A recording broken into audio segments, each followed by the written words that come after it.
out tonight to see these four wonderful artists talk about their work.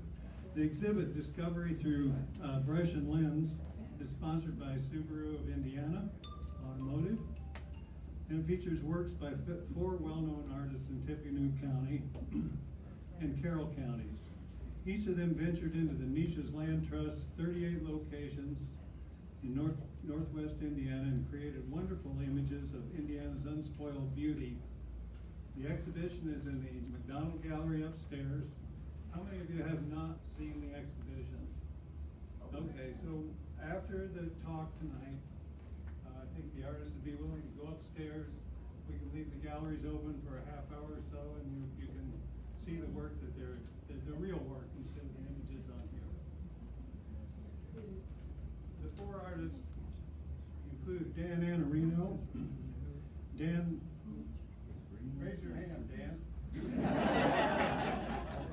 Dan received his BFA from the Kansas City. I'm going to introduce them all, and then they're going to go through their talk one by one. So Dan received his BFA from the Kansas City Art Institute and his MA from Purdue University. He's taught at Purdue University in technical graphics, where I taught, same time back a long time ago, and spent his career as a graphic designer for local businesses and for Purdue University. Throughout the years, he's been a professional artist, working primarily in painting, and has been in many exhibitions in Indiana. And his work is included in the permanent collection of the Art Museum. Rena Brouwer is an internet Rena.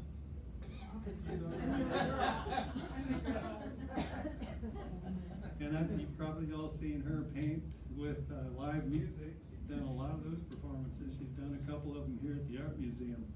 She's an international award-winning watercolor artist and instructor. She has taught painting at national art conventions, colleges, museums, and community venues throughout the nation. Her paintings can be found in many private and public collections. She's the co-owner and gallery director of the Opera House Gallery in Delphi, Indiana, where she also teaches and exhibits her work.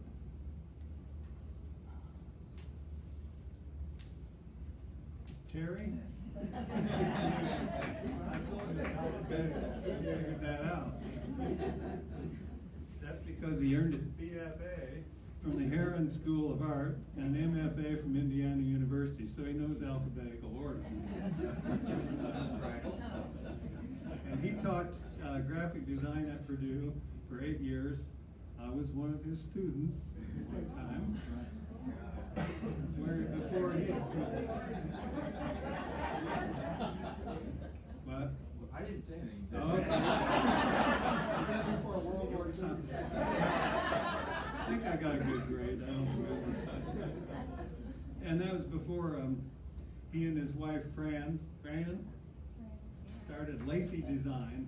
And Lacy Design, they've been working for the rest of their careers together in print media, illustration, and creating fine art. Many of Terry's works have been created with handmade paper.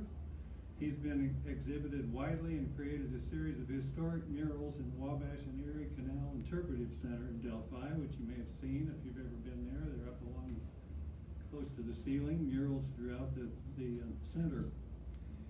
And his work is also included in the Art Museum's permanent collection. Alan McConnell has taught science for 38 years and has had an interest in photography since high school. Over the years, he has refined his skills and interest with and has developed a love for the natural world. His work has been exhibited throughout the region, and he's an associate member of the Lafayette Renaissance Academy and Gallery. He's the other co-director and gallery director of the Opera House Gallery in Delphi, Indiana as well. So and then we have one more person, Gus Nyberg.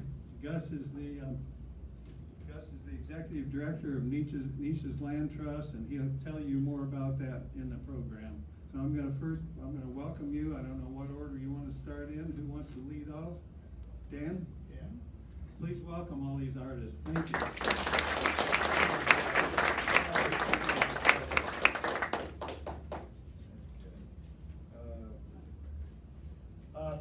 thanks everybody for coming out, appreciate the support, and. Can you hear without the mic? Sorry. Okay. Thanks for coming out, appreciate the support and everything, and, real quick about this whole project that we've been working on for, what, a year and a half or something like that. The idea was, one, obviously exhibiting our work to raise awareness for ourselves, but primarily to raise awareness for niches, what they do, and what's out there, because it's such an awesome organization and they have such beautiful properties.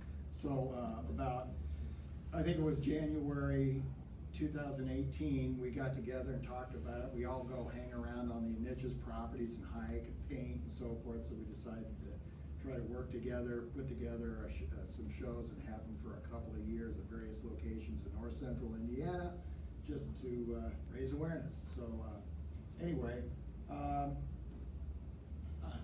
my aspect, I'm going to go through one thing people always ask, how do you do a painting, how do you start and everything. So I'm going to show some stages of the paintings.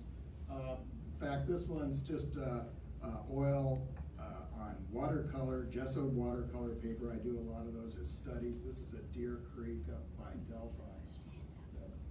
Anyway, so this is to show you sort of what happens. You never know how inspiration is going to hit you, what will lead to what when you're doing artwork. And one day, this was November 28th, 2017, Terry and I went up to Moyer Gould Woods, which is up towards Monticello, awesome property, and we parked ourselves on the hillside overlooking the ravine down to the Tippecanoe River, and we were both doing some watercolors. It was a nice day. We figured it was going to be the last nice day before winter kicks in.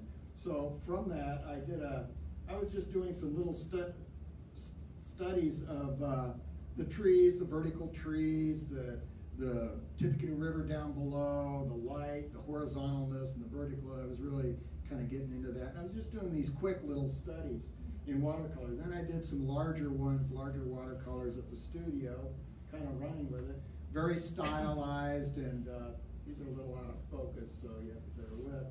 But just the real super stylization of it, and sort of that comes from my graphic background and design.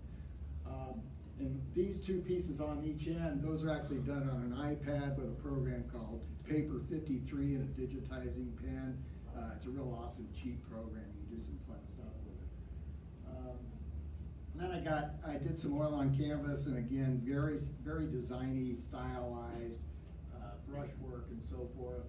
But I kind of hit the wall with that, and it's like, okay, let's get back to reality here. This is a little bit dark, but so I did a larger one, and again, I like the verticalness, the light that was happening, looking down. And this one in particular, I use primarily brush. Most of my paintings, I use brush and palette knife. Sometimes I lean one way or the other. But I did this one, and then I did a second one, and it's pretty hard to see with this, but and you'll see some upstairs where I put it on brush work, and then I hit it with a palette knife. I scrape, I kind of reduce the brush stroke out, then I add some strokes later, the edge of the palette knife to get some lines and so forth, and just kind of really work over the piece.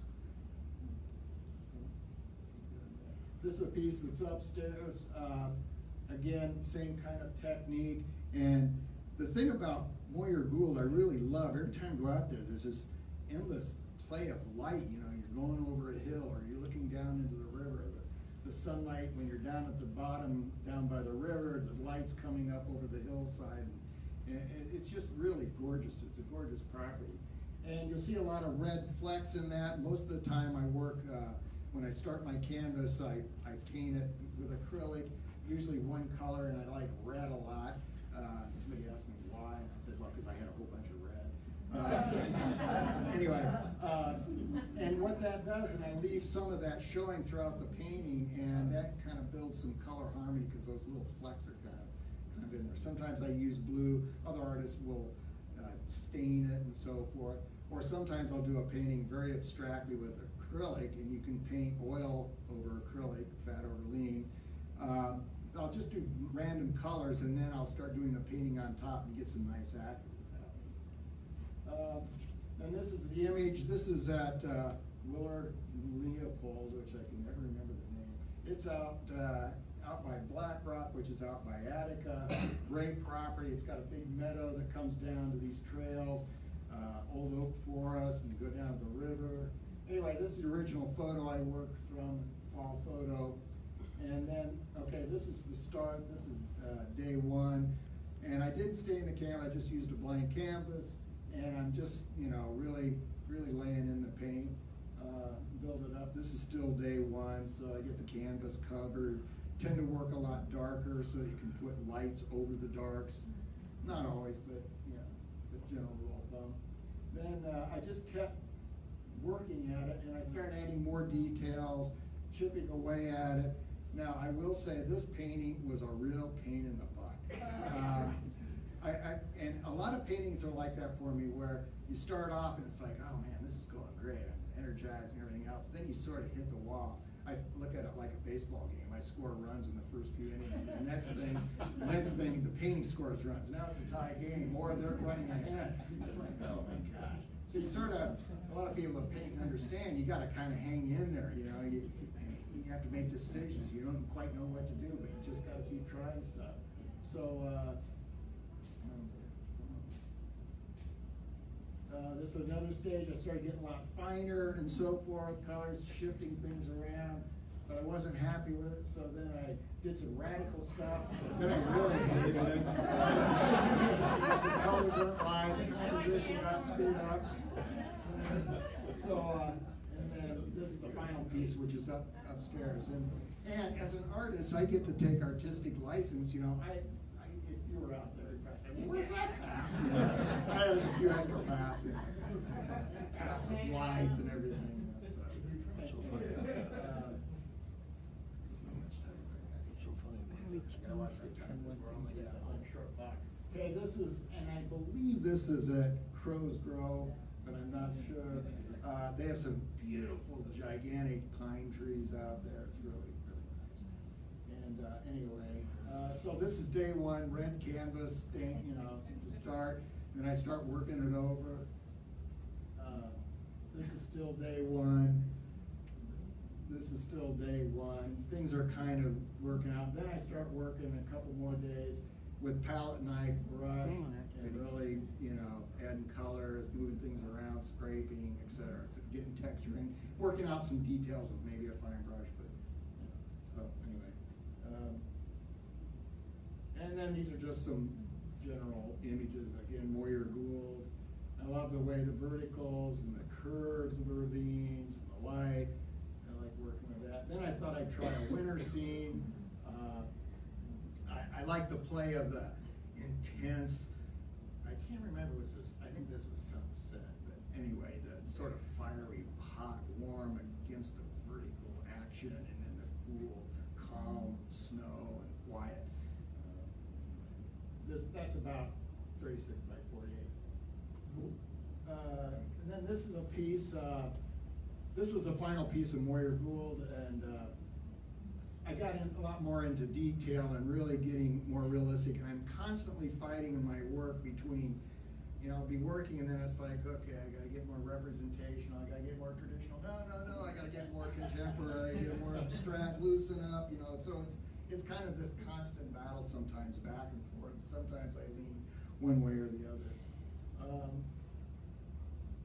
And this is a new piece this spring, and this one's done with a process called cold wax. And what it is first I'll paint acrylic and I'll block in like maybe blue sky, green trees, orange field with acrylic.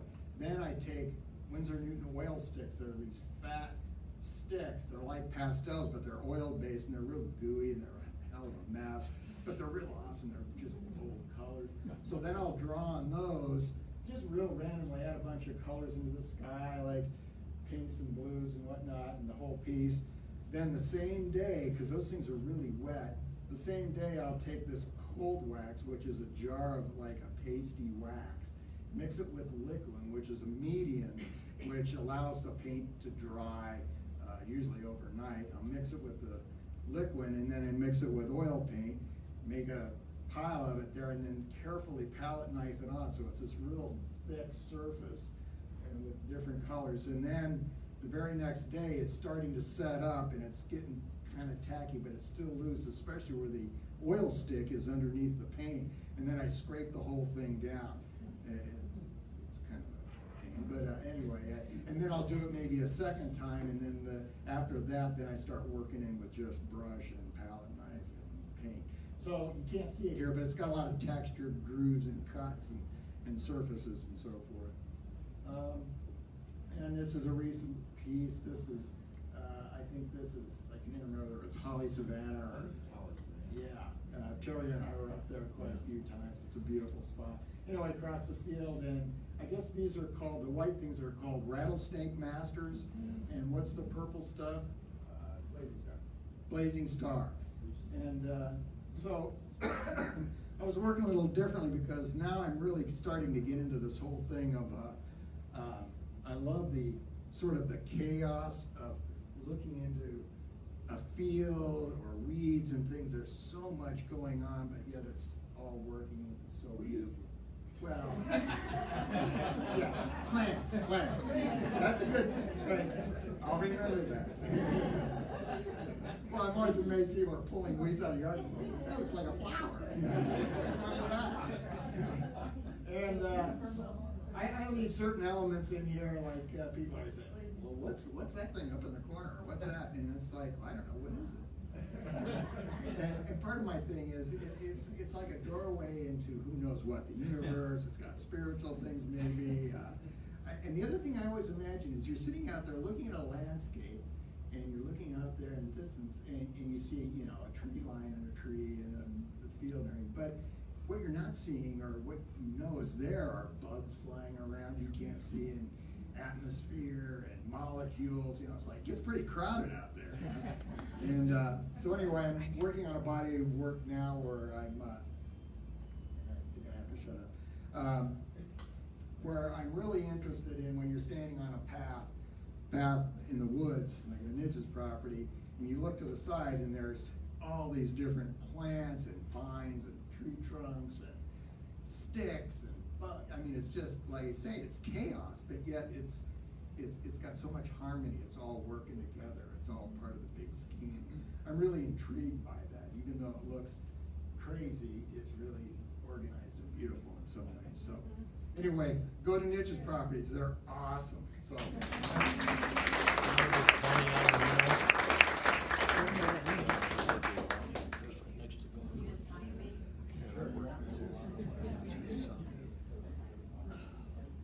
First, I want to thank the museum for hosting us. I really appreciate that. A little bit different angle here. In 2006, I was selected 15 artists to do a land trust. I like his. Thank you, guys. Technical. So I really wasn't aware of the land trust, and it was a 2-year project.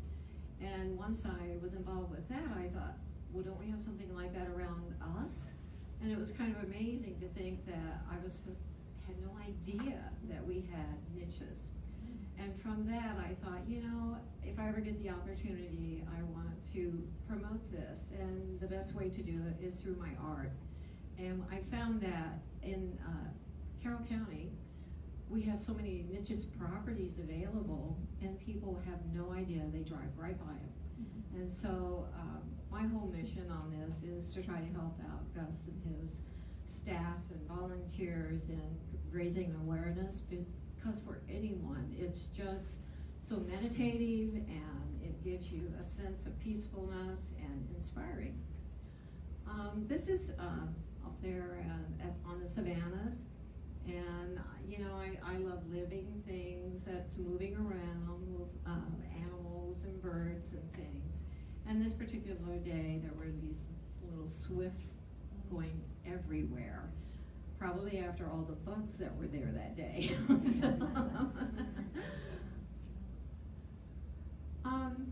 I live on the Wildcat Creek, and I've been a plein air painter for some time.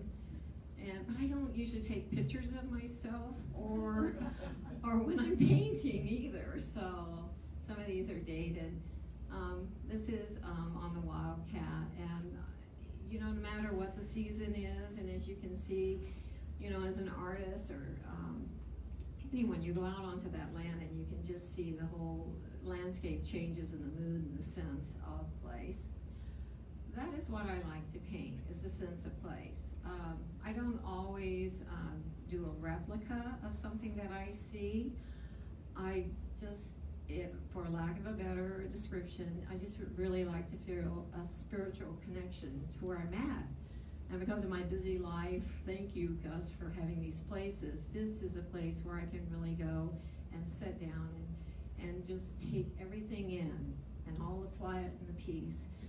I listen, it's all my senses, and I'm thinking, now how am I going to depict how I actually started painting? I actually, it's sounds, so if you're familiar with some of my work, you might hear something, but you never see it. And I just love that nuance of tucking something within a painting so that you, the viewer, have to also look and see what I sensed first. What else did I put on here? I love the natural compositions, and I can just sit there as the light changes. Not bad photography, huh, Alan? This is one that I had taken. I love color. So how does color within the landscape affect me? And it comes throughout the different seasons. And I find that my palette, as I paint, actually mirrors what I'm seeing in my surroundings, because I do live out in the country and in the middle of the woods. And so I never really realized that until, I really got connected with the land trust. Am I doing this right, Alan? There. I went back. So as an artist, I love to look for nature's natural compositions. I don't copy usually what I see, but I might make a suggestion. And to me, these are lines with color resting. So I like to just look and see different compositions perhaps that I've not thought about. And so it could be close up, or it could be in a distant kind of setting. And the more you look, the more you see. And I put this in here because one of the paintings upstairs, some of these shapes, which of course is some kind of a mushroom, toadstool, what? I don't know. And if you look really close, then you start seeing things within. So again, if you're familiar with my work, I really do like to incorporate, and these are just kind of little notes to myself, reminders. And although the composition or the photographs aren't anything stunning, I'll go around and just take different ones. I don't know, if you've seen me with Joe. So this is how I come to painting. I just see these and I think about the composition and how it is. I don't do as much sketching anymore. It's just mentally filed within my mind, and that's how I sit down and just paint what I recall. You'd think I'd have a better memory on other things. And again, here we go. So, color. And boy, it was a mushroom year, I tell you. They were everywhere. Where are they? They were everywhere. There were a lot. And so again, and I like, it's just, sometimes nature, it doesn't look like it fits to me. That little morel over here just looks like somebody cut it out and stuck it on there. So that's kind of a referral to me. So when I paint, I do recall that. It's just things that strike me, and there is more. The flowers are so small, but they're so delicate, and I chose this one because there is a floral that I did upstairs that incorporates some of the yellow. I just love looking for nature's natural compositions. Unfortunately, I found this.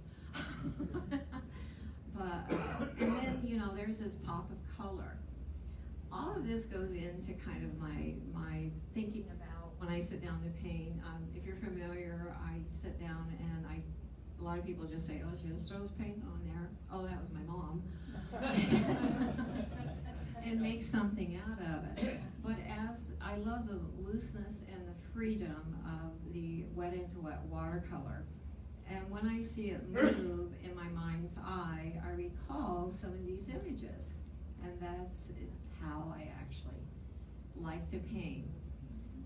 This is just along the creek, and it's just something really quick. This is actually down there on the 6B property.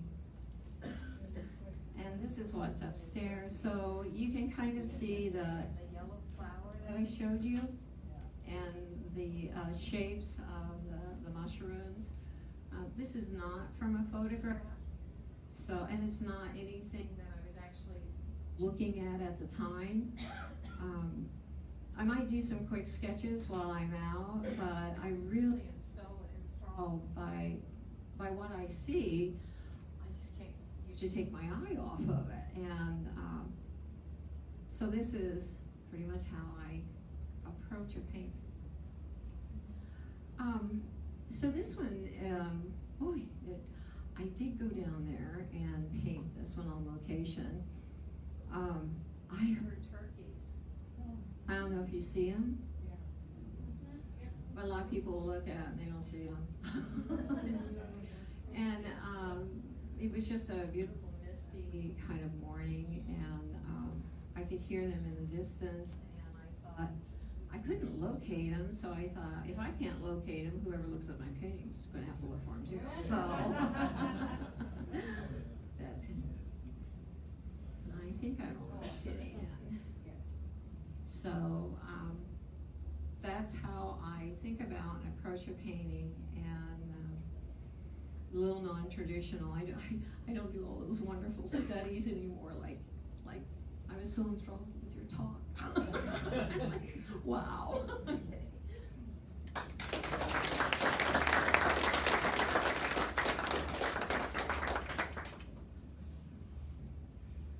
This project, the entire project, is something that was just really natural for me, because the natural world is the main focus of all the work I've been doing for years.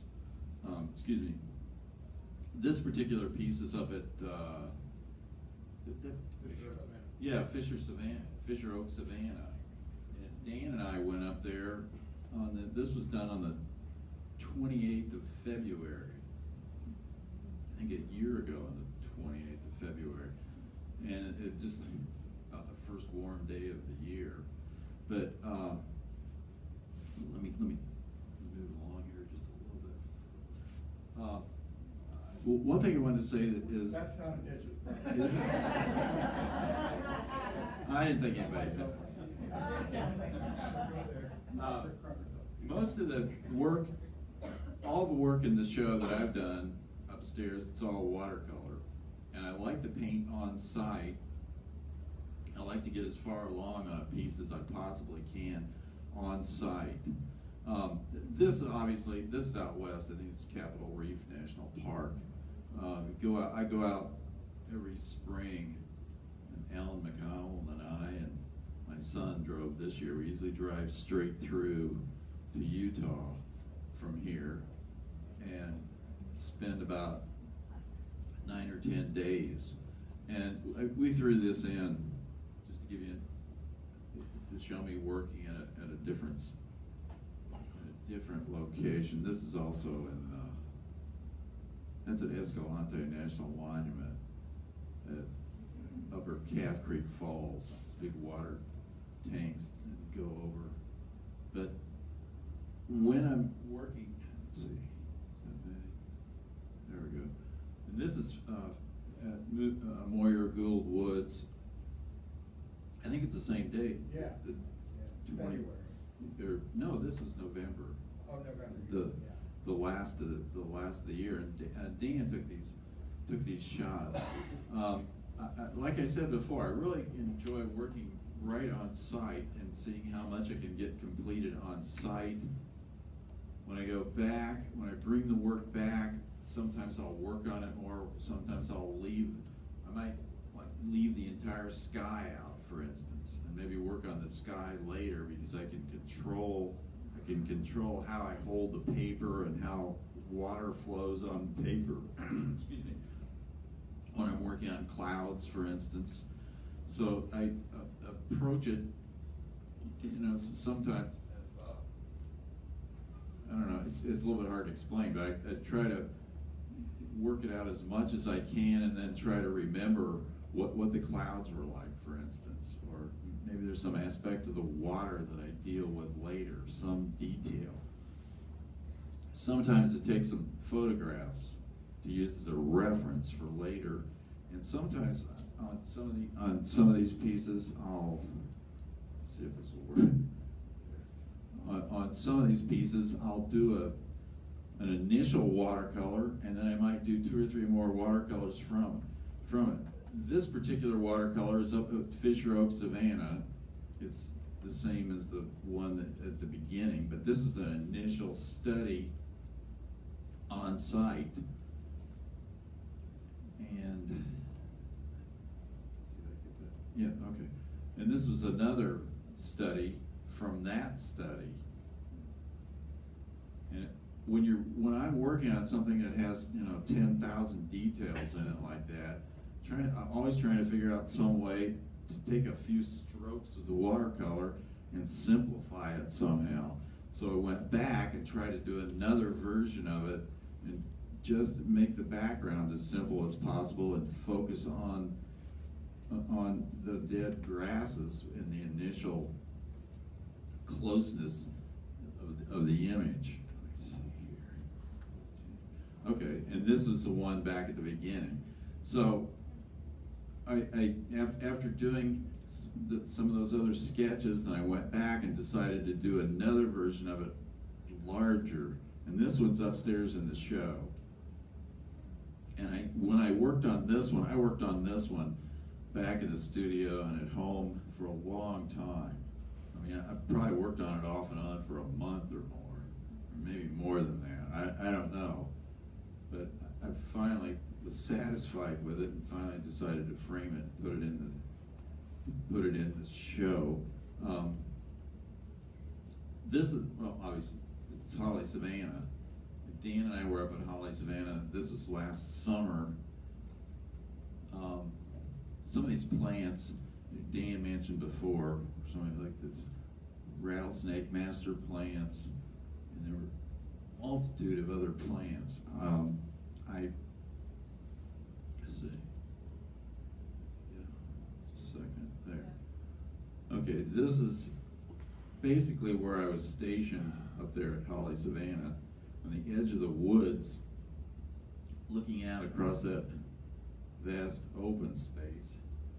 And I did this painting, and Dan was with me, and I got this far on this painting, and we were talking about it, and Dan was talking about how I liked it being left white like that. So I finally, it was getting late in the day, so I finally stopped. And I liked the composition of it. I liked the composition real well, but it left out a lot of, Holly Savannah. So I decided. So yeah, later on after I saw him, I was thinking about it this winter, and I thought I would use it as a basis for the piece that I have upstairs, which I'll show you in a second, which is this one. So this one's in the show upstairs. I had some photographs that I looked at as kind of a basis, that I kept going over and over. But I also, in the previous painting, I didn't feel like, I liked the composition of the previous painting, the white with that green band. I liked that real well, but I think it lost the dynamic quality that the clouds and the horizon brought to it. So I decided to curve the horizon somewhat to bring across that dynamic quality that I felt when we were sitting there watching these clouds come in from the west. And I also painted this one a slightly different manner.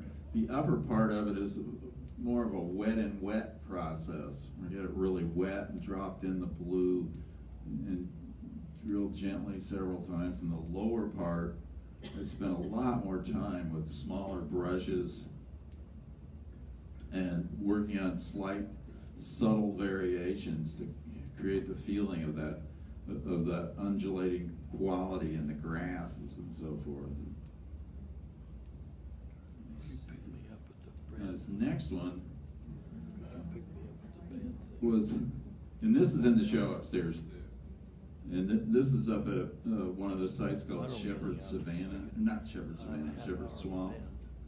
And the swamp, and I did another painting or two from Shepherd Swamp, but it's really difficult to get around there. You know.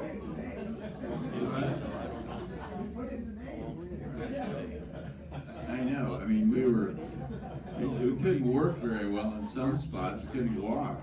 We couldn't get our feet out of it. We come out of a Lyme disease, West Nile virus. Right. So in this one then, when we were leaving, and this is Dan's car, when we were leaving, I decided to take a photo, and I enlarged the photo somewhere along the line. And then at some point I thought, well, just try something slightly different. In some sense, it's a little bit disarming because you look at it for a while. You know, it's hard. What was actually in front of me was just this section right here. This is what was in back of us. But it was fun to try something slightly different. I mean, my first thought about all the work was going to be, I would leave out any man-made structures or any man-made images, and they would all be perfectly natural images. Well, obviously I didn't do that in the barns or in that one. And then here's the mirror and the car and so forth.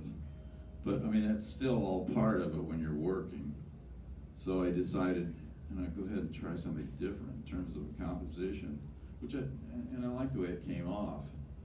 But overall, like I said, I work with watercolor. I like to work on site, and I feel good about being able to work on this project for niches and to be able to use some skill that I have to try to convey something about the natural world that I think's really important.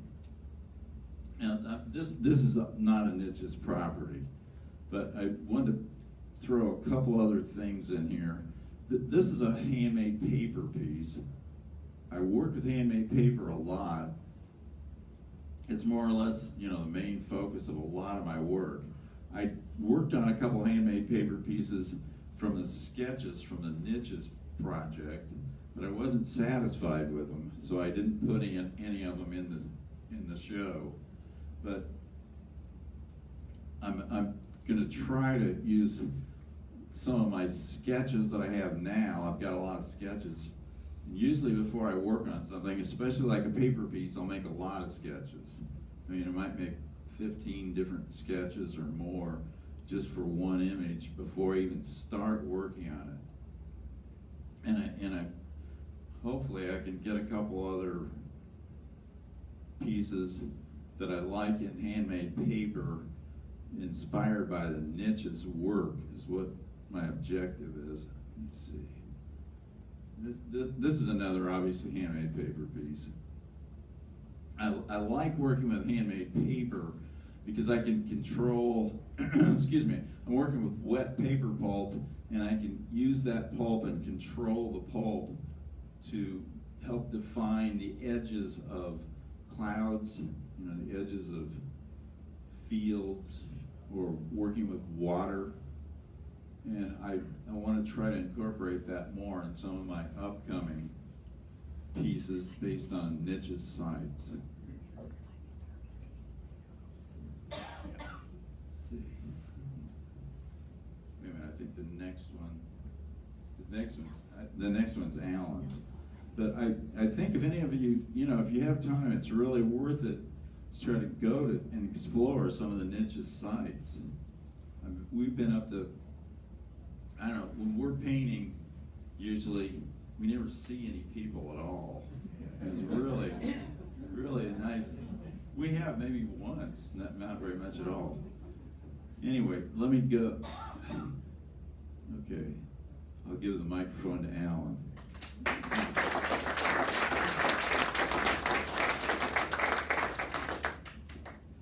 Thank you very much. I'm Alan McConnell. Can you hear me okay? Yeah. Okay. I'm the photographer. I'm the oddball in the group. This is Wabash Bottoms, one of the places that have you ever gone up the River Road. Just several. How many properties are just up that way? There's 14 that we've made land deals around the greater Rossville area. And I was just driving down the road when I got up early in the morning. As photographers have to do that, sunrise, and get out there. And I'm driving by and just throw on the brakes and come right back. And I check this out. I really love this spot. The thing that my tool that I use is the large format camera that particularly younger people, I'll say, a camera, you put your head underneath the hood and you get this blank look on their face. You do what? But I like that a lot, what it can do. It's slow, it's cumbersome, it's heavy, all those good qualities. But there's several aspects about that I like. And the niches project has just really added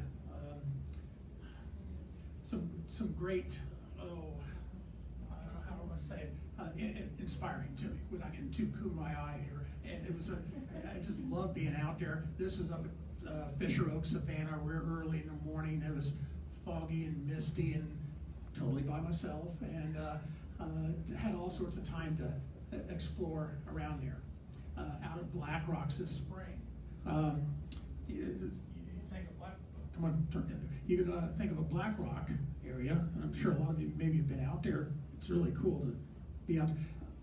What was really eye-catching to me was the dogwoods, and that screamed black and white photography to me. And so I had to do that. And there's some things with that camera that I use that allows me to.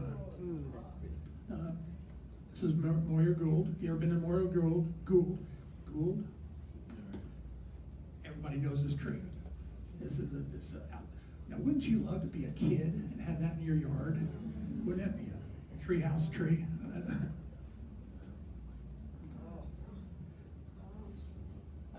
Right there, that's a Little Pine Creek, right at the border of Wheeler Leopold. And driving right by there. Just really, what's going on with this? Very eye-catching. I really enjoyed catching those the reflections on it. And on this one, I Move over here, I think. over here. The wireless. Okay, yeah, this is at thank you, Coles Grove, and I really like the light reflecting back up under that rock that caught my attention. I didn't get this one on film with my large format. It was just a little too contrasty, and then they got so many different properties. This is possibly a property that they're going to acquire later. I won't say it officially, but I had to add it. It was just, I loved that place. This last fall or so. Just, come on, here you go. And then had the opportunity to explore when they do the burns. This was up at close to Logansport, the don't tell me, Justice property, and that was my first experience of going to one of these controlled burns, and or prescription burn. Is that the proper term for it? Yeah, it's a burn. It's a lot of fun, and it really gets some really cool colors with the clouds and everything like that. And you come away from there stinking, and but I had a blast with it. I mean, and then to watch it, what it does later, when it regrows, and learn, being a science teacher, understanding the whole idea about fires and how important it is, and the crazy people that are out there burning with it. She's having a blast. The other thing that really caught my attention with these niches properties, and here I'm carrying my digital camera as well, but I like to carry it with that microphone. And the sounds, there's so many different things that really turn you on with it. You know, there's a visual. Rena's talking about looking at all these little individual things. Fisher Oak is just loaded. I mean, there's these tall grasses that are just beautiful, but then in those grasses, there's all these other plants that I can't even begin to name. I needed Gus with me, and couldn't get it. But what kind of sounds could you get? And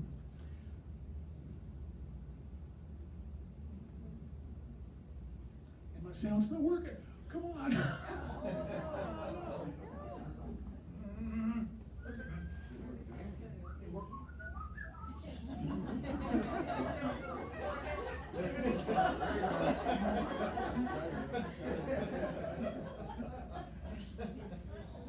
Okay, I'm back now.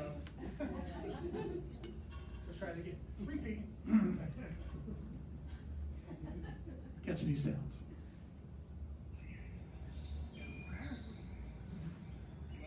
How many different birds can you catch?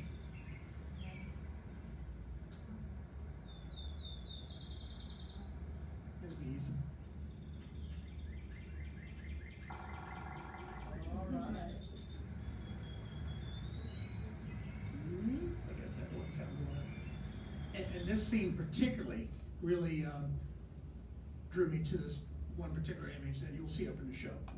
And I wanted to briefly talk about my process that I do all these, but using this one particular photo. So this is just a digital shot of this scene, looking at Fisher Oak, Savannah, looking right into the sun. It's pretty ordinary, but it's beautiful. I like it, but what did I see? You know, what the camera can do and what our eyes can do is totally different. You know, this is way too bright. This is, you know, compared. I really caught my eye with the flowers. I went, how can I bring that all together? And so the one nice thing about this camera I use is when you're under the hood, and some people, why do you use that thing and everything? And then you give them all these technical reasons, and you get right down to it. I really like putting my hand underneath that hood. But the movements, you'll hear me talk about tilt, shift, rise, fall, the things it can do that my good digital camera can't begin to do. And here's one. So here's my setup for that one photo, the misty morning on a prairie. And you know, when you're looking at this camera, when you're under the hood, if you remember your science, when the light goes through the lens, this is the bottom of the view. This is the top of the view. Everything's going to be upside down, backwards. And being a science teacher, I'm used to looking through, you know, microscopes. That's the way it is. I'm kind of a backwards guy anyway. And so what all is going on here? So first of all, I wanted to I got rear tilt here, without getting too technical. I got this tilted back, and what that does is to really accentuate that foreground. I wanted to make those yellow flowers bigger. That's what I wanted to create with this image. And so you had it from here to here. Kind of expands that foreground. I wasn't done. I just still more things I had to do. The sky was way too bright. I wanted to bring that into balance. And so I have here a graduated neutral density filter. It's neutral, so it doesn't change the color or anything like that. It's tinted, but it's graduated. So it's dark at the top and it goes down, it's clear. And so I made the sky darker, bring it more into balance with the whole scene. Plus I didn't want so much sky, so I dropped the whole front element. You see it's not straight away, it's down like that. And then once you get the shot taken, you know, the easy part's pushing the shutter. Then you get in your dark room, you get it all, you go through the developing process and everything. Now the one part that I am different is These are large negatives. these are large negatives, large format film, but then I do digitize it. I use a wet mount process instead of putting it in the old enlargers and like I used to. And very tedious, but it's very important to get that down nice and flat. And but using that wet mount, it makes this is the illustration of it, how much sharper that you can get versus regular scan. A wet mount is, so what I'm sorry. What I have here, before I scan it, I put it on a tray, and a tray's made to hold this liquid. And so I put some liquid down, put the piece of film down very carefully, more liquid on top, and then put a piece of mylar film over top of it. That makes it super flat.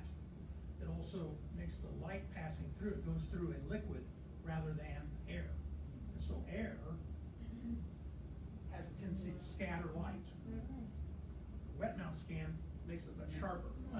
In a microscope, when you got too high power, you had to go to oil immersion for the same reason. You just couldn't handle it. And so here's my raw image. Again, scanned, very high res. My final image will be around 600 megabyte file. But I had a lot of work yet to do with this. And so I did, not a lot, 3 different areas I wanted to attack to make it a little bit better. And so, by the way, I wanted to show you. So here is the, here's my raw scan, and then here's my back. That's that original one, just to give you a perspective of what we started with. And I did 3 different masks, 3 different areas I wanted to attack. What did I see when I was envisioning there? First thing was with the sky, so I masked out everything else, and I wanted there's a lot there. But I'm looking right into the sun, and I wanted that halo, that glow that I saw. This is in Photoshop. Yeah, and then, did you see that? We're changing.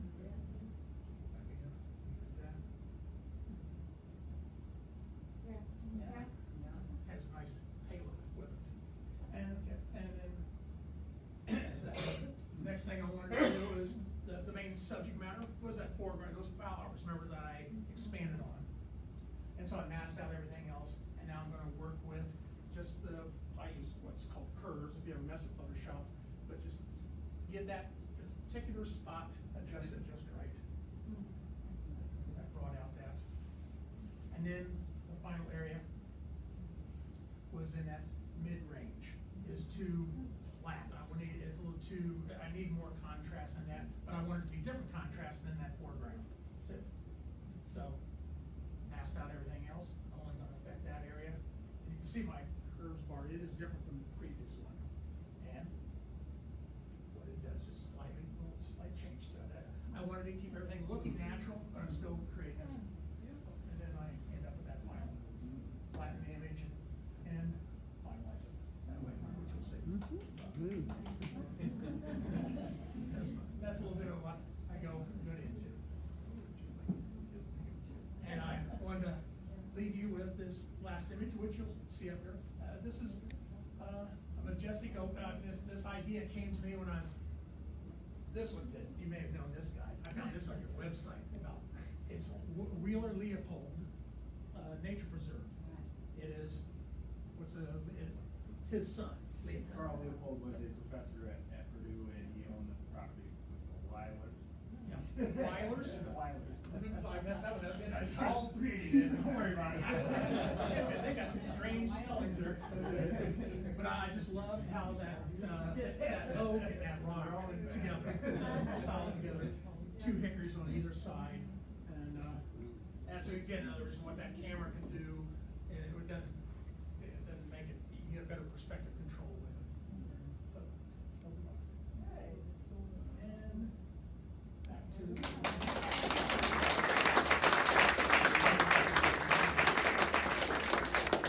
we do save the best for last, and that is Gus.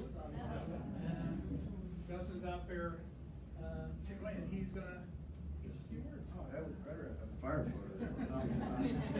So we've established you won't run into anyone when you go to an interest property. There's nobody out there. Somehow, despite no one knowing we exist, we've been able to acquire up to 3,500 acres of ground since 1990. Sometimes I marvel at that myself, because I usually don't run into anyone out there either. So, We took some of the signs down. thank you. Doing that. We actually, one of our properties there in Carroll County, we actually have that issue, but I know it's not you guys, it is the neighbor, and of course, it's hard to stop them from doing that. In essence, those of you that don't know who and what Niches does, we are organized with a volunteer board of directors with 12 to 16 folks. It's a not-for-profit, and over our since 1995, we've protected that roughly 3,500 acres. About a third of those acres have been acquired through donation, a third of those acres we've purchased at full price, and about a third have come at some sort of bargain sale. Most of the land that we protect is owned outright. We do some conservation easements on the land. The outright land is kind of how you all understand, and traditionally we all understand when we buy a house or buy acreage. With conservation easements, the land is still owned by someone else, but we hold the development rights to that land. But it gives us a way of protecting that land permanently. Most recently, the conservation easements that we've done involve management rights for us too. So while you can't go out there, and apparently that's not a big deal because no one's going to be out there anyway,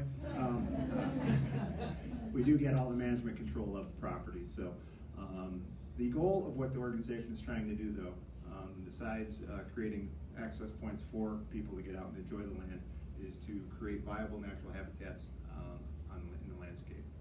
Trying to think of them as a series of arcs that are out there trying to protect the biological integrity of the landscape. So whether it's the savannas and prairies up at Fisher Oak Savanna, or the woods at the Moyer Gould, or in the Sandstone Canyon at Crows Grove and in the Big Pine Creek Valley, the goal is to protect the intact biota that's out there, whether it's the flora and fauna, so that there will continue to be there. How we do that is we address the issues facing the property, whether that's invasive species, which are all over the place. If you have any on your property, please get rid of them. And then putting back fire in the landscape. Alan shared that a couple photos of that. It's a rather, can be a rather tame process. The picture he just had of me at Moyer Gould, we had little flames. They were probably 2 to 3 feet high as they went through the woods. And you wouldn't think that that would have that large effect, but that fire will knock out the sugar maples and allow that oak woodlands to perpetuate itself. Those really dramatic photos like we had at the Justice property, we probably had 30-foot flame lengths as it ran through the cattails in there. Very, very dark, black smoke, and very an intimidating process. And we loosely use the word controlled when you're burning cattails. You better make sure you got the backside in good shape, because once you light the head fire on those, it's gone. And so there's very dramatic processes with that.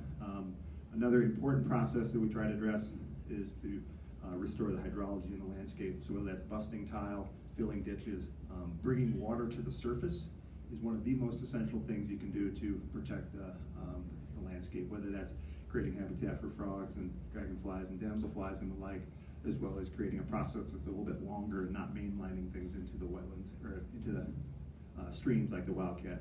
And so that process helps create a home, but it also helps the fish that are in the stream. And so that's in essence what we do.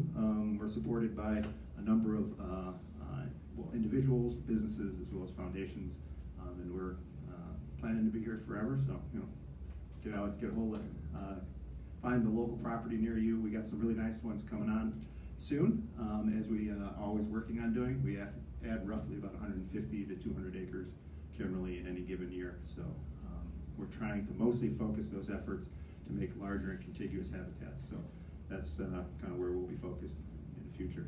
And I will be upstairs as we go upstairs too, and look forward to talking if anyone's got any questions about it. Yes? Probably everybody's wondering, how do you find the property if they took the signs down? Where do you find it? So I don't think they really took the signs down, but so most of the properties that have trails have a 4x6 wooden routed sign that's up there, like that'll welcome you to the property, and they have little signs along the roadside as well. Our website is getting process being redone and should be up in about a week and a half or so, but you can get on the properties link and it will take you to the properties. They're open from dawn to dusk, but as I tell anyone, nobody's actually out there at night to kick you out. So be respectful at night and probably no one will know you were there.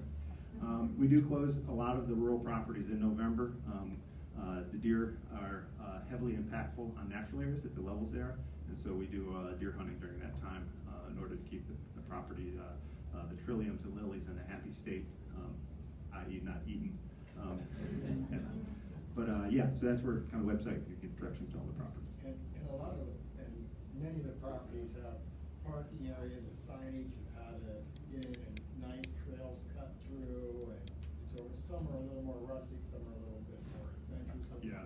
Well, Clave's the only one with facilities, if that's important to you. But we do have 15 miles of trail that we maintain collectively on all our properties. We have some big visions of creating large trail systems that are part of the complex or the goals with these large contiguous habitats that we're creating. But yes, there are a number of the properties like Moyer Gould has interpretive signs out on the landscape, Crows Grove as well.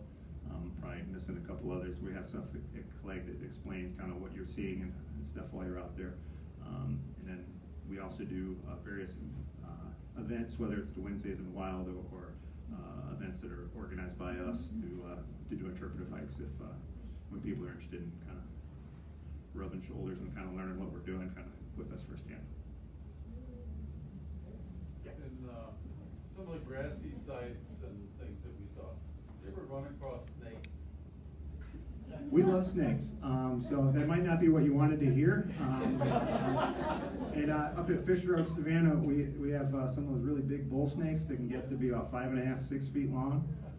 No, sadly, we don't have any venomous snakes on an Itch's property. So all the snakes you'll see will be non-venomous snakes, and they trust me. They are more scared of you than you are of them. But those bull snakes and the blue racers up in the north of our service area can get quite large. And the blue racers actually will come down here. I saw a big one down at Weiler Leopold this spring as well. So don't worry about the snakes.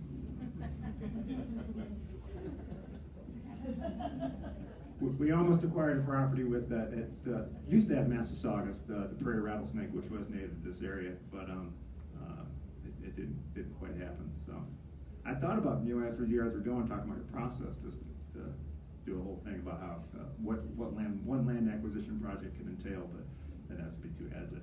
But anyway, look forward to talking with people upstairs.